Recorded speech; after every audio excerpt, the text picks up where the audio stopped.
दोस्तों, लोग अपने धर्म की बातों का पालन भले न करें, लेकिन उनको दूसरे धर्म में हजार बुराइयां दिखती हैं। और अगर बात सनातन धर्म की हो रही हो तो धार्मिक अराजकता फैलाने वाले लेफ्टिस्ट और लिबरल्स, इन दोनों को सनातन धर्म के सभी भगवान दुराचारी, बलात्कारी, स्त्री वासना में लिप्त, नशे में लिप्त दिखते हैं, चाहे वो विष्णु जी हों, शिव जी हों या ब्रह्मा जी हों। हमने रिसेंटली एक वीडियो में ब्रह्मा जी पर अपनी पुत्री सरस्वती जी के साथ किए गए दुराचारों के विषय पर आपके सामने सच रखा था और दिखाया था कि कैसे आपको गुमराह किया जाता है। और आज इस वीडियो में हम इस सृष्टि के पालनहार भगवान विष्णु पर अपनी ही भक्त वृंदा का शील भंग करने के दुष्कर्म का खंडन करेंगे। दोस्तों, ये वीडियो इसलिए बनाई जा रही है कि किसी भी हिंदू भाई को अपने धर्म के कारण शर्मसार न होना पड़े और कहीं भी सिर न झुकाना पड़े। ये वीडियो लिबरल्स, लेफ्टिस्ट और धार्मिक अराजकता फैलाने वाले लोगों के लिए नहीं है, क्योंकि इस वीडियो और सत्य को जानने के बाद भी उनका स्वभाव नहीं बदलेगा। वो ऐसे ही कीचड़ उछालते रहेंगे, क्योंकि उनका काम ही है कीचड़ उछालना। लेकिन हमारा उद्देश्य है कि आप सजग रहें और कभी भी ऐसा कोई अवसर आए जहाँ पर सनातन धर्म का अपमान हो रहा हो तो आप मौन ना रहें, आपके पास उत्तर हो। तो दोस्तों, आप सभी का हाइपर क्वेस्ट के एपिसोड नंबर 47 में स्वागत है। आज हम विष्णु जी और वृंदा जी का पूरा प्रसंग समझेंगे और जानने का प्रयास करेंगे कि इस पूरे प्रकरण का सत्य क्या है। तो दोस्तों, बिना किसी विलंब के आज के विश्लेषण को प्रारंभ करते हैं।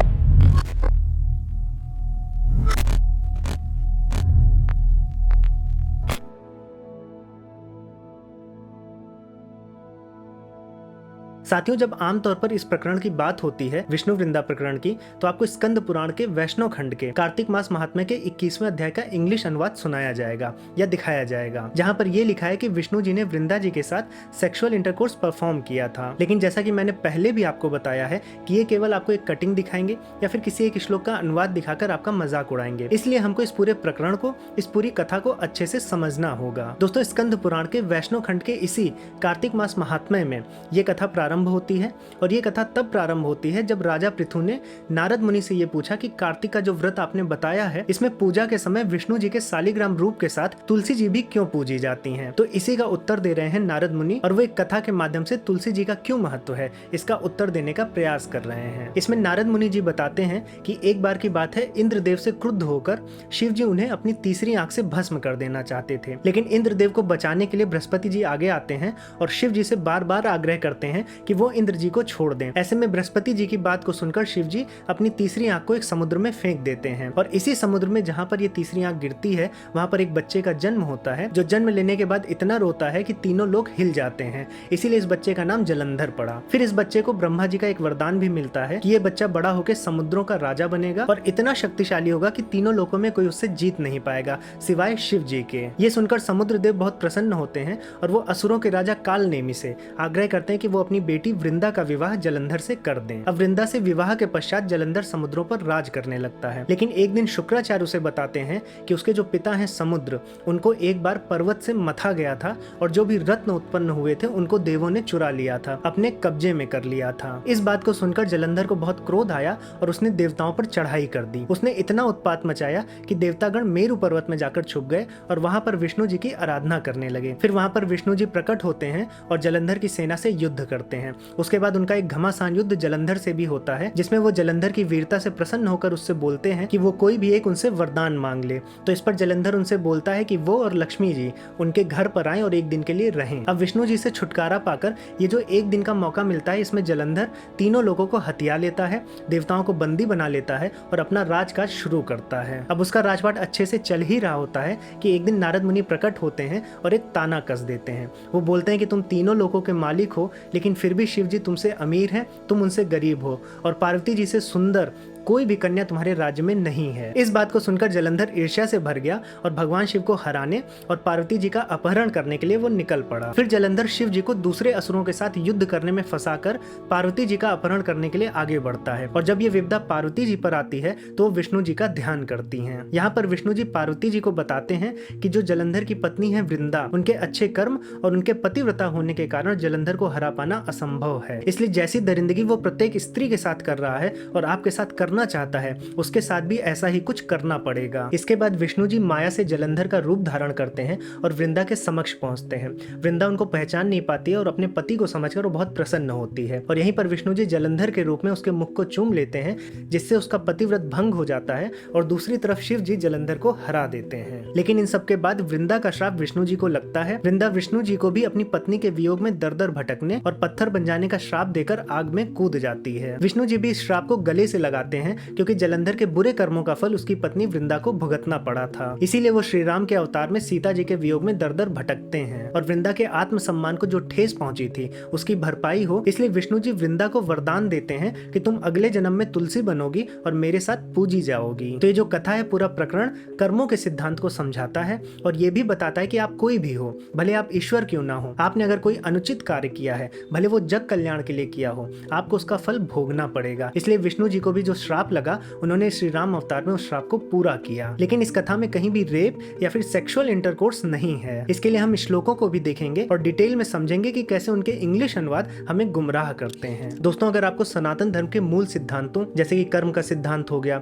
ब्रह्म आत्मा का सिद्धांत है जो हमें उपनिषदों में मिलता है, या फिर सांख्य दर्शन है, योग दर्शन है, इन सभी विषयों में रुचि है, तो आपको अलग अलग पुस्तकों को पढ़ने की आवश्यकता नहीं है। मैं आपको रिकमेंड करूंगा कि आप कुकू एफएम पर यथार्थ भगवद गीता ऑडियो बुक को सुने, जिसे ऑलरेडी 10 मिलियन से भी ज्यादा लोगों ने सुना है। इससे आपको सनातन धर्म के मूल सिद्धांतों को समझने में और भी आसानी हो जाएगी और आप ऑडियो बुक को कहीं भी सुन सकते हैं। प्लस ऑडियो बुक को सुनने से आपका मोबाइल पर स्क्रीन टाइम घटता है, जो आपकी मेंटल हेल्थ और आईज की हेल्थ के लिए बहुत जरूरी है। और दोस्तों, कुकू एफएम पर धार्मिक ही नहीं बल्कि दूसरी भी कैटेगरीज में 10,000 से भी ज्यादा ऑडियो बुक्स अवेलेबल है, जो आपको मंथली केवल 99 रुपीज में सुनने को मिल जाती हैं। लेकिन अगर आप कूपन कोड HYPER50 को यूज करेंगे तो आपको पहले महीने का सब्सक्रिप्शन 99 रुपीज की जगह 49 रुपीज में ही मिल जाएगा। तो दोस्तों, आज ही कुकू एफएम को डाउनलोड करें। मैंने ऐप की लिंक नीचे डिस्क्रिप्शन बॉक्स में दे दी है। दोस्तों, अब विष्णु जी और वृंदा जी की कथा में जो कंट्रोवर्शियल पार्ट है, आइए उसकी जांच पड़ताल करते हैं।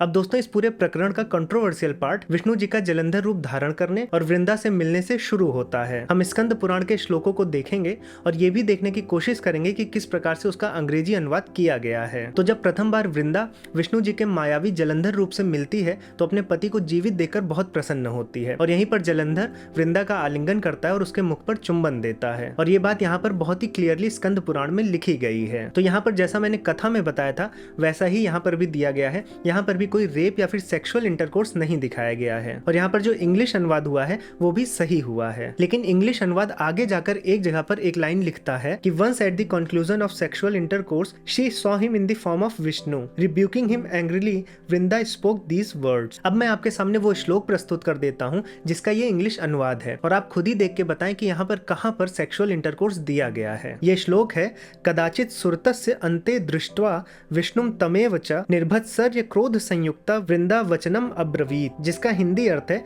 कि किसी समय सूरत के अंत में उन्हीं विष्णु जी को देखकर क्रोध युक्त वृंदा ने ये वचन कहे। तो आप देख सकते हैं कि कैसे सूरत का जो इंग्लिश अनुवाद हुआ है वो सेक्सुअल इंटरकोर्स हुआ है। और ये श्लोक केवल स्कंद पुराण में नहीं है बल्कि आपको शिव पुराण में भी ये श्लोक देखने को मिल जाएगा। शिव पुराण के रुद्र संहिता के युद्ध खंड के 24वें अध्याय का 40वां श्लोक भी यही कहता है। अब सूरत शब्द का सही अर्थ जान लीजिए। संस्कृत में सूरत शब्द का अर्थ ध्यान या आत्मा से लिया जाता है। आज जिसको हम अवस्था के लिए उपयोग में लाते हैं, जैसे कभी कभी हम कह देते हैं कि कैसी सूरत बना ली है, और इस श्लोक में भी सूरत का अर्थ अवस्था से ही लिया गया है। यहाँ पर कहने का ये अर्थ है कि जब विष्णु जी जलंधर के रूप में वृंदा के समीप थे तो उस पूरी मायावी अवस्था के बाद उसके अंत होने पर वृंदा ने विष्णु जी के रूप को पहचान लिया और वो क्रोध युक्त होकर उसने आगे के वचन कहे। तो इसमें सेक्सुअल इंटरकोर्स कहाँ से आ गया? और जब ऋषि चुंबन जैसे शब्द लिख सकते हैं तो फिर वो संभोग, क्रीड़ा या फिर रति आदि शब्द को भी लिख ही लेते अगर उनका आशय सेक्सुअल इंटरकोर्स से होता। सूरत लिखने की आवश्यकता क्यों पड़ी? तो दोस्तों, इस बात से खंडन होता है कि कहीं पर भी सेक्सुअल इंटरकोर्स को नहीं बताया गया है।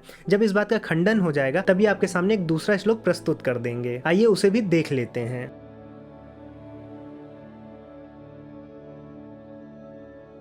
दोस्तों, देवी भागवतम पुराण के भी 9वें स्कंद के 24वें अध्याय में जलंधर और देवताओं के बीच के युद्ध का उल्लेख है और वहां पर भी अंग्रेजी अनुवादकों को सेक्सुअल इंटरकोर्स दिख गया है। वहां पर ये अनुवादक लिखते हैं, ओ डियर, फुल 1 संवत्सर the war lasted between us.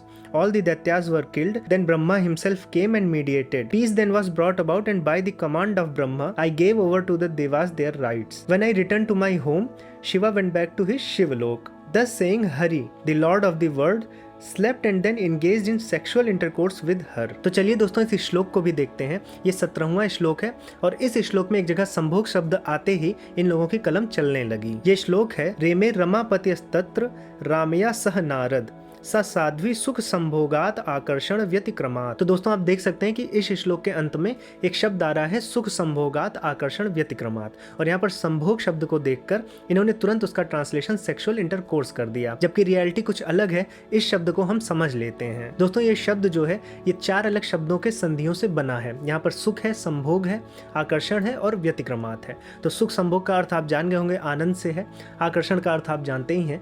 पर जो व्यतिक्रम है, व्यतिक्रमात् जो लिखा है, व्यतिक्रम का मतलब होता है बाधा पहुंचना, वो चीज ना हो पाना, जैसे रुकावट या अड़चन। तो दोस्तों यहाँ पर संभोग शब्द तो दिख गया लेकिन व्यतिक्रम नहीं दिखा, और उससे पूरी मीनिंग बदल जाती है। इसका अर्थ यह है कि जब वृंदा के सामने विष्णु जी जलंधर के रूप में आए थे तो वृंदा को उस तरह का आकर्षण नहीं महसूस हो रहा था। उसको खुशी तो थी कि उसका पति जिंदा है, जलंधर जिंदा है, जीवित है, लेकिन उसको उस प्रकार का आकर्षण, उस प्रकार का प्रेम भाव नहीं उठ रहा था जिस प्रकार से उसको अपने पति से उठता था, जो वो नॉर्मली फील करती थी, और इसी वजह से वो विष्णु जी को पहचान जाती है। तो यहाँ पर यही बोला जा रहा है कि सुख संभोग आकर्षण व्यतिक्रमात्, इस तरह का जो सुख है, संभोग का जो आकर्षण है, उसकी बाधा बन रहा था। उस रूप में भी भले उसको उसका पति दिख रहा था और वो प्रसन्नता महसूस कर रही थी, लेकिन उस तरह के भाव उत्पन्न नहीं हो रहे थे। तो यहाँ पर कुछ भी सेक्सुअल इंटरकोर्स जैसा नहीं है, और ये मेरा अनुवाद नहीं है। अगर आप चाहें तो गीता प्रेस के भी अनुवाद को हम देख सकते हैं। गीता प्रेस के अनुवाद में लिखा है, तब उस साध्वी तुलसी ने अपने मन में विचार करके सब कुछ जान लिया, और तुम कौन हो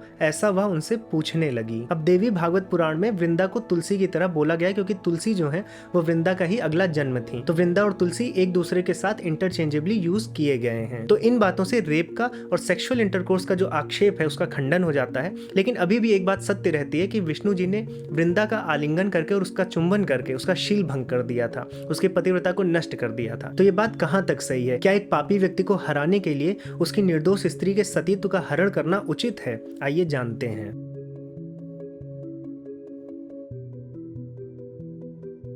साथियों, विष्णु जी ने जलंधर से कई स्त्रियों का सतीत्व बचाने के लिए वृंदा का पतिव्रत भंग किया था, और इस वजह से कई लोगों को काफी पीड़ा होती है, और वो 2 तरह के आक्षेप लगाते हैं। पहला ये लगाते हैं कि विष्णु जी ने छल से एक साध्वी स्त्री के सतीत्व को नष्ट किया है, इसलिए वो कपटी, महापापी, पर स्त्रीगामी और व्यभिचारी हैं। और दूसरा ये लगाते हैं कि जिस ईश्वर को एक दानव स्त्री के श्राप को भुगतना पड़ा हो, वो ईश्वर कैसे सर्वशक्तिशाली हो सकता है। तो आइए दोनों पर बारी बारी से आते हैं। तो दोस्तों सबसे पहले हमें विष्णु जी के सत्य स्वरूप को समझ लेना चाहिए, क्योंकि हमें तो नहीं पता है, लेकिन जिन ऋषियों ने इन पुराणों की रचना की है उन्हें बहुत अच्छे से पता था। विष्णु जी सृष्टि के पालनहार हैं, उन्हीं से सृष्टि चल रही है। अभी सृष्टि की एक स्त्री क्या, बल्कि करोड़ों पुरुष, स्त्री, जीव सभी उन पर आश्रित हैं, सभी उनके अंश हैं। यहाँ पर वृंदा और जलंधर भी उन्हीं के अंश हैं। ये जगत तो मायावश प्रकट होता है और विष्णु जी उसमें अपनी लीला करते हैं, जिससे मानवता का मार्ग प्रशस्त हो सके। अब आप उस ईश्वर पर सेक्सुअल इंटरकोर्स का इल्जाम लगाते हैं जिन्होंने सेक्सुअल इंटरकोर्स को जन्म दिया होगा। ये तो वही बात हो गई कि आप बिल गेट्स को बोलें कि उन्होंने एक बैंक में चोरी कर ली। अब ये बात बहुत पढ़े लिखे लोग नहीं समझ पाएंगे,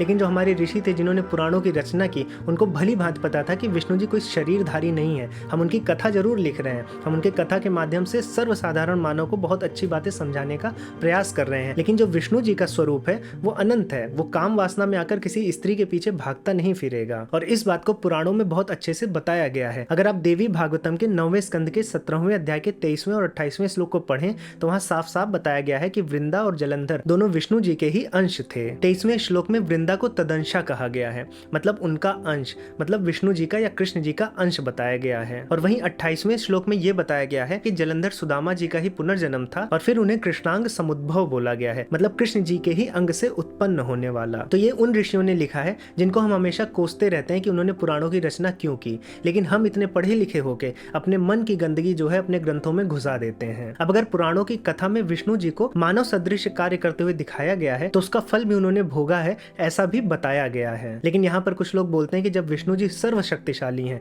तो उन्हें शाप क्यों लगा और उन्हें शाप को क्यों भुगतना पड़ा। तो शाप उन्हें लगा नहीं, उन्होंने शाप को आत्मसात किया, क्योंकि वृंदा तो उन्हीं के अंश से थी, उन पर आश्रित थी, वो क्या उनको श्राप दे पाती। ये तो विष्णु जी की लीला है कि सर्वसाधारण मनुष्य को भी समझ में आ जाए कि हम अपने कर्मों के फल से नहीं बच सकते, भले हम देवता क्यों ना हो। तो दोस्तों ये पूरा प्रकरण था, इसलिए हमें पहले पूरी कथा शाखा समझनी चाहिए थी और ये भी समझना चाहिए था कि विष्णु जी कौन हैं। और ये डीप अंडरस्टैंडिंग तभी आपको हो पाएगी जब आपको कर्मों का सिद्धांत, ईश्वर की धारणा, सृष्टि की शक्तियां, इन सब विषयों का ज्ञान हो। और इसके लिए आपको सनातन धर्म के मूल दर्शनों को समझना पड़ेगा, वरना आप हमेशा इसी प्रकार से गुमराह होते रहेंगे। दोस्तों, हमने अलग से समय निकालकर इन 6 हिंदू दर्शनों पर कोर्स बनाना प्रारंभ कर दिया है। हमने सांख्य और योग को लॉन्च कर दिया है। न्याय और वैशेषिक को हम शीघ्र ही प्रारंभ करेंगे। अगर आप धर्म के आधार इन दर्शनों को बहुत अच्छे से समझ लेंगे तो कठिन से कठिन प्रश्नों का उत्तर आपको स्वतः मिल जाएगा। आप सांख्य और योग दर्शन में हमारी फ्री डेमो वीडियोस को देख सकते हैं, जिससे आपको समझ में आ जाए कि मैं कैसा पढ़ा रहा हूँ। और अगर आप न्याय और वैशेषिक दर्शन को